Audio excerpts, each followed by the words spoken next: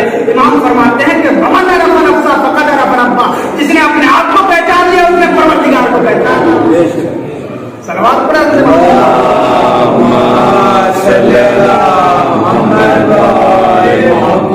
اگر آپ کسی سے سوال کریں یہ بتائیے کہ نماز کیوں پڑھتے ہو کہ جنت کی وجہ سے جنت ملے گی، روزہ کیوں رکھتے ہو جنت کی وجہ سے جنت ملے گی، حج کیوں کرتے ہو جنت کی وجہ سے جنت ملے گی، زکات کیوں دیتے ہو جنت ملے گی، بھائی خمس کو نکالتے ہو کہ جنت ملے گی، جہاد کیوں کرتے ہو جنت ملے گی، امر بالمعروف کیوں کرتے ہو جنت کی وجہ سے، نہیں عن المنکر کیوں کرتے ہو جنت کی وجہ سے، مجلسیں کیوں کرتے ہو، تولّا تبرّا کیوں کرتے ہو کا جنت کی وجہ سے۔ کسی سے بھی آپ سوال کریں تو وہ یہی جواب دے گا میں جنت کی وجہ سے کرتے ہیں۔ تو امام فرماتے ہیں کہ پروردگار علی نہ تیری عبادت جنت کے لالچ میں کرتا ہے نہ جہنم کے خوف سے کرتا ہے، بلکہ تو لائق عبادت ہے، علی تیری عبادت کرتا ہے۔